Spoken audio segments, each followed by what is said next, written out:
Hey guys, welcome fellow mutants, welcome back to another video. And yes, I am wearing my Ninja Turtle shirt because you know what time it is. You guys know what time it is. It's time, well it's ninja time. Not specifically ninja time, it's the last Ronin time. Part 3, Fight or Flight.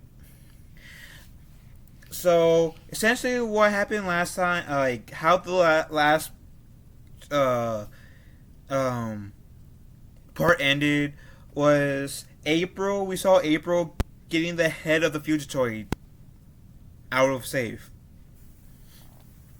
And then and that's how the part ended, right?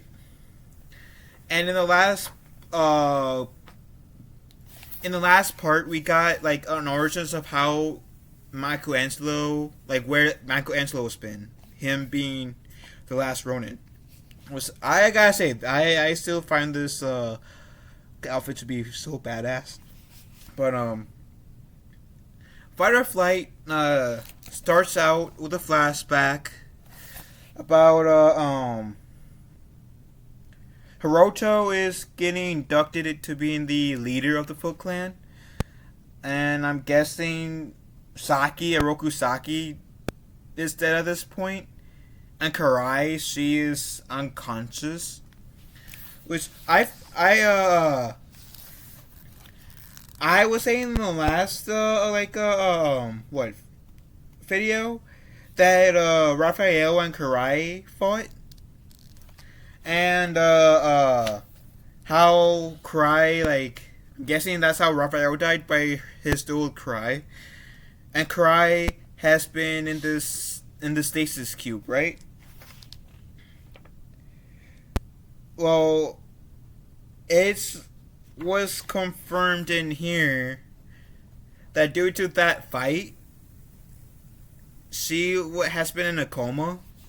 So I guess that tube that we saw her in is helping her, I guess, heal or get better to hopefully one day get her out of the coma state that she's in. But from my understanding, this takes place like 19, 20 years after that event. So I'm still like questioning, can someone survive being in a coma state for more than like a year or two? Again, like I stated in the last video, I am no medic. I will not pretend to know. That is that's a legit question from your favorite Jedi Ninja Turtle. But so yeah, April. Hiroto gets inducted to being the leader of the Foot Clan, and then we get to flash forward, and we see that Hiroto, it becomes a big hologram right here. You see him in a few shots as a big hologram over New York, telling people that letting people know about the last Ronin, and he's on a hunt to find the last Ronin and kill him. And anyone that helps the last Ronin will suffer a worse fate than what he has planned for the last Ronin. And he also in this message calls for martial law, which of course that would end well, right? That would totally end well. And of course I'm being sarcastic as hell. And then we flash to Michelangelo and his first ghost brothers, and they're talking about Casey Marie Jones. Again, Casey Marie Jones is the son of April and Casey Jones. Did I say son? I meant daughter. It's the daughter of Casey and April Jones. Casey Jones and April O'Neil. Which, I thought they got married. Casey and April. But I think it was confirmed in here. I'm also like, yeah, okay, so Actually, I'll get to that part later. I'll get to that part later. That's why not. So, yeah, Leonardo and his First Ghost brothers talks about April and Casey's daughter, Casey, and how like her fighting this war that's in New York right now may not be right because she's only 16, 17.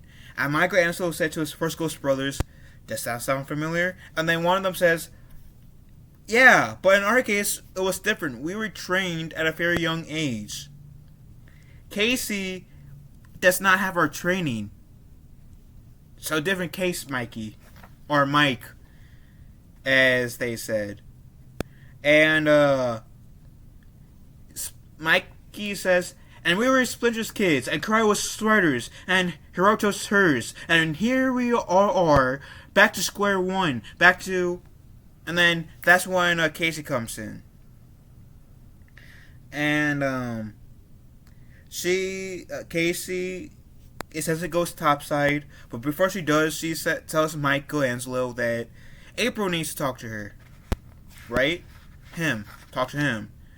And this is when Michelangelo finds the Future Droid head. And to his surprise, here's the Future Droid's head. So, I really, when I saw this, I said, yeah, boy! We're getting the Future Droid up in here. In the last Ronin. Yeah! Because, I grew up on the 2003 Turtles, and I forget which first, the anime cartoon of the Ninja Turtles. And I forget which season the whole Professor Honeycutt and Future Droid story arc took place in the 2003 Turtles. But the 2003 Turtles was my first introduction to the whole Professor Honeycutt, the Future Droid arc.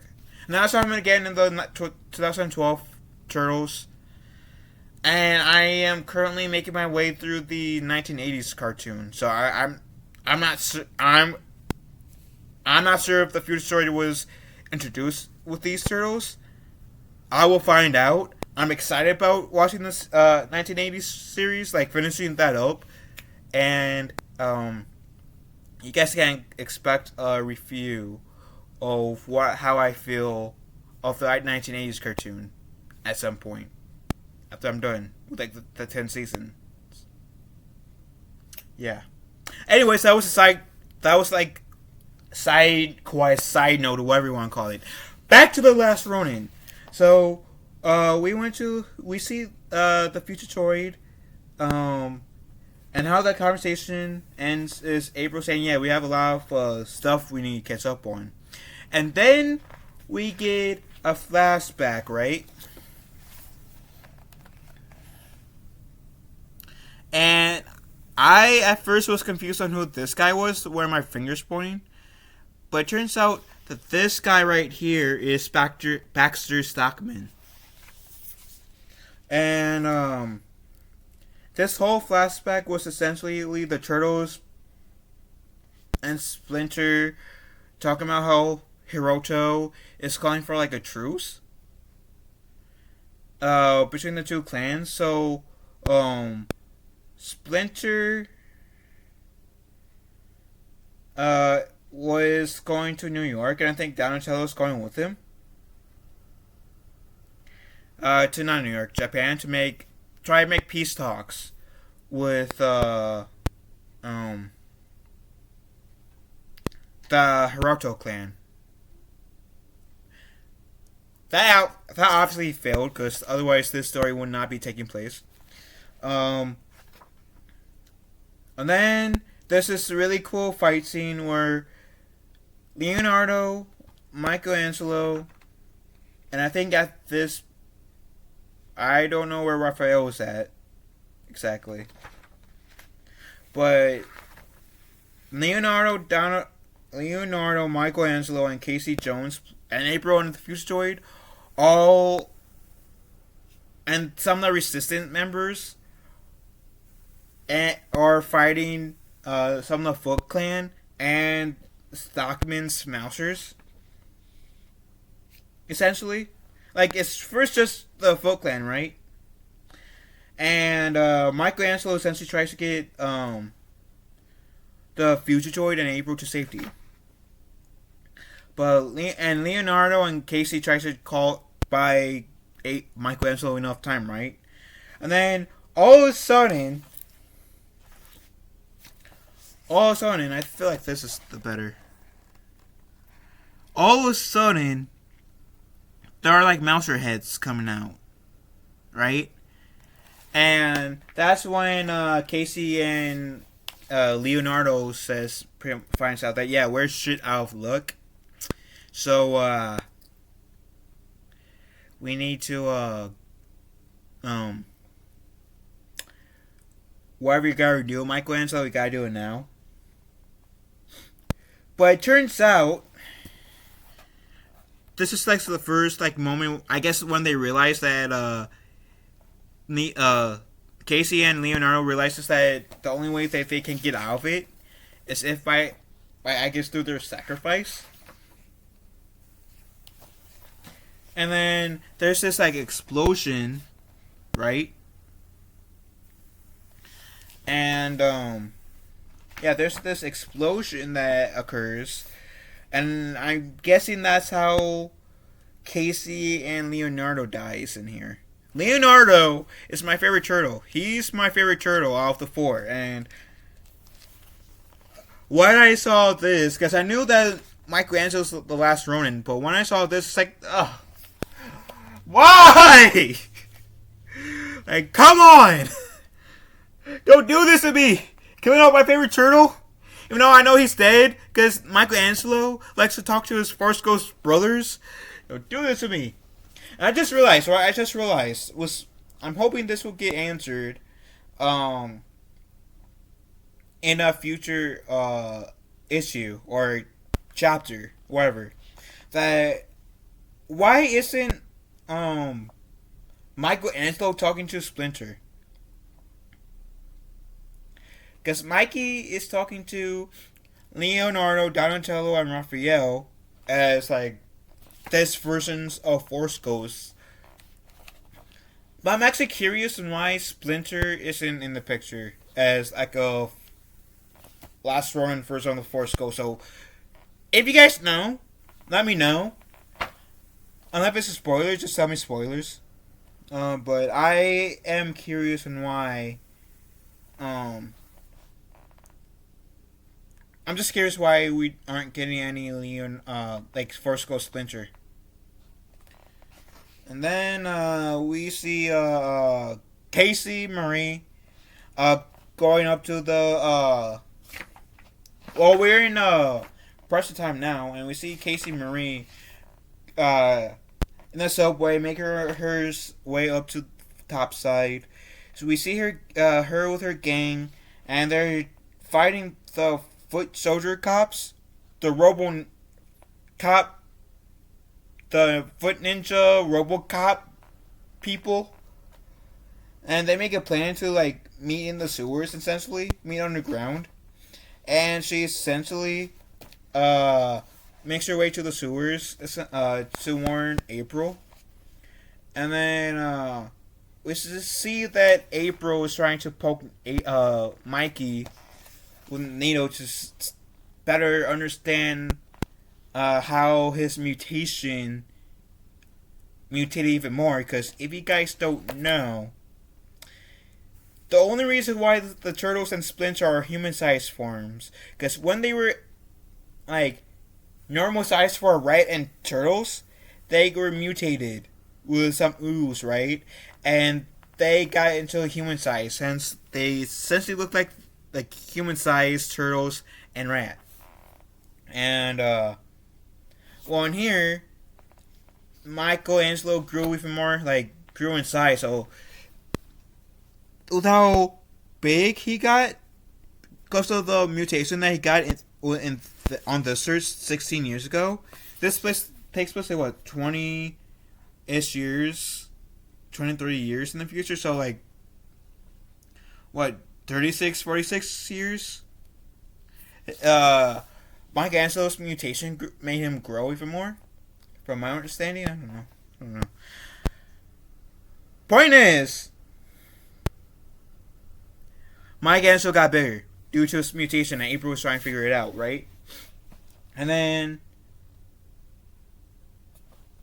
cause yeah, there was that explosion that I showed, right? And Michelangelo and April was there too. And April tells Michelangelo that the explosion knocked her off, like knocked her out for like a week, right? And she says that when she awoke, she noticed that she lost her husband, which I'm guessing, like, yeah, Casey and April did get married. That she lost her friends, being the Turtles and Splinter, and her arm and leg were not there anymore due to the explosion. And so I'm happy that we got confirmation of how April lost her leg and arm. Which, the fact that April lost her leg shows me, or tells me, that she is more Skywalker than Rey is. Rey freaking wanna be Skywalker Palpatine. If you wanna be called a Skywalker, what you need to do is get the Luke Skywalker, Anakin Skywalker treatment, and get a limb cut off, or maybe in like Anakin's case, get like 4 limbs cut off, and get them replaced by robotic hands like April is, because April right now is it's more Skywalker than you. And it's not even the same universe. Not what? Sorry. What the hell am I doing? Okay, I'm back. I'm back. I cringed at myself. Sorry. Anyways, on top of finding out that her husband, her friends, and her limbs were gone, or her leg and her arm were gone, she also found out that she was pregnant, and that she was in a hospital for physical and mental therapy for a while. And once she gave birth to Casey Marie, she went back to the turtle lair to hide, to be a hermit, pretty much. And then April asked how, what happened to Mikey after the explosion. And Michelangelo said that he was knocked. Before I continue, I like when they do flashbacks, kind of like gray and white. Like, I was telling this, like, them telling the story of how, like, weird things, like, when the characters in here tells the story, I like how, like, it becomes, like, grayish. So I like that, difference. But, I like that contrast, as to say. Contrast. There's the word. That is a word. Contrast. Yeah. Anyways. So Mikey said that the explosion knocked him out and blew him, like, halfway across the neighborhood. That he doesn't know how long he found out. And then he went back to the lair, because he went back to the lair, get some stuff, grab some weapons and stuff like that. And he presumed that, his brothers and April and Casey were dead. Clearly, later on he finds out that, April was still alive all this time. But, he said that, let's see. I'm going to do a jump cut just so I can do a refresh on my memory right now, because I'm having a senior moment. Okay, so Donatello went with Splinter. So then where was Raphael? I'm guessing because I don't remember seeing him in the flashbacks. So I'm guessing at this point Raphael died, and Karai has already been in that coma state. But anyways, because Mike Gensel said that he tried calling Donatello to warn him and Splinter, but no, like, about the threat pretty much, and nothing. So he essentially took the plane to Japan as fast as he could, hoping to reach both Donatello and Master Splinter in time. And April says that she thinks she knows how to fight like beat Hirato, and then that's when Casey, Marie, and her gang says, "If you know, Mom, let us know, cause yeah, we need to know. We need to know these things. We need to know this shit." And then we see Hiroto going crazy.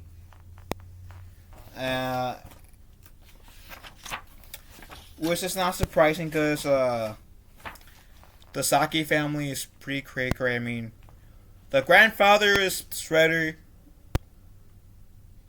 The daughter kind of followed in his footsteps a bit. And now the grandson. So, yeah, the Saki family is cray-cray. And, and then we get back to Casey, April, Mikey, and the team, right? And we see that Michelangelo is not happy with April's plan because April is planning to use the head of the Fugitoid to help them beat, help them reach Baxter Stockman and essentially take out his headquarters. Because in Michelangelo's term, Baxter Stockman got his own headquarters fortress, and we need to attack it and shut him down before we can take out Hiroto. And our only shot is to try to activate Honeycut being the Fugitoid, during the attack. And if he wakes up, maybe he'll help us knock out Baxter's attack. So that's pretty much their plan.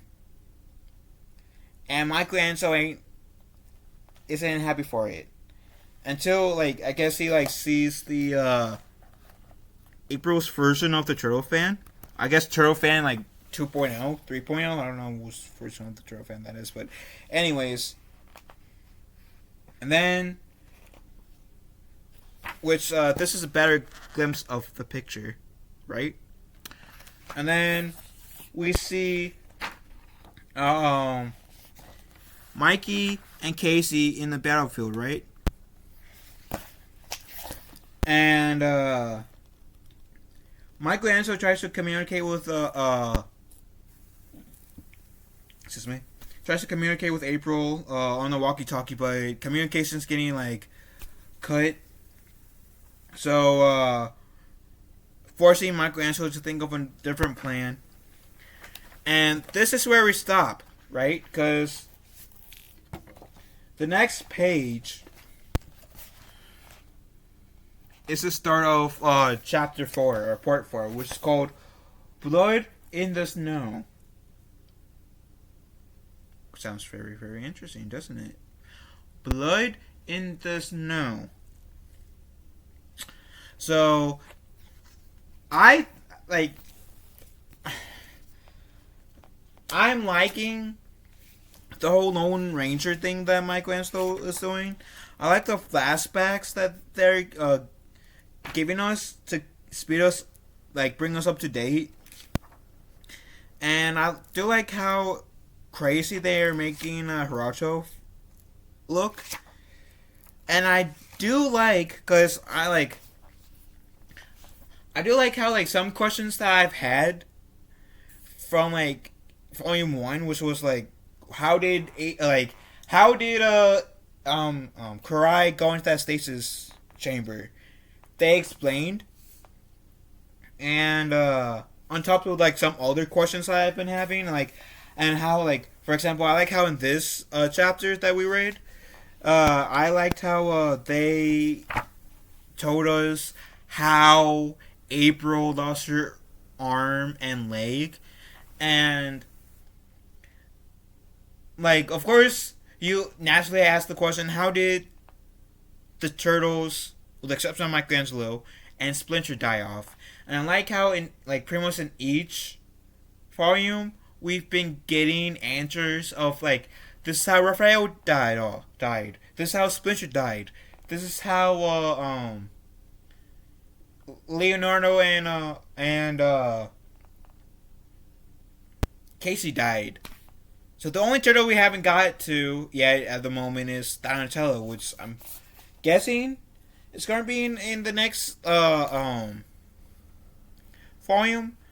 But I do also I feel like in each volume the stakes are being brought a bit higher. And it feels like I'm not reading a comic book. It feels like I'm watching a show, a really good show. And this is, like I said, this is one of the best, if not the best, comic book that I've read. This is definitely amongst my favorite for sure. And like I said in my last few videos, I highly recommend you guys giving this a shot if you guys can. I will be putting a link to my first two reviews of The Last Ronin, Volumes 1 and Volumes 2, in the pinned comments down below. So if you guys wanted to go back and watch them, you guys can. Also, I will have like this and all the Last Ronin videos that I've made in a playlist. So if you guys don't feel like having to go back and click on the videos, you guys can go to the playlist because it will like auto play the next video whenever the video's done. Did I just mansplain? I think I just mansplained, or did I have a boomer moment? Or did I boomer splain? Anyways, I apologize for that because you guys are smart. I still haven't done that. I do apologize. But yeah, I really enjoyed reading these chapters. It feels like they're like I said, the stakes are getting higher and higher, and the next story seems to be like a bit better than the last one, and I'm liking that. It's not a negative; it's a positive. I'm digging that. So yeah, I'm really, really grateful for this. I'm really, really grateful that I have the chance to read this. So this is The Last Ronin Part 3, Fight or Flight. What do you guys think about Part 3? Do you guys like it, dislike it, or any about it? And like, how do you guys feel about the entire Last Ronin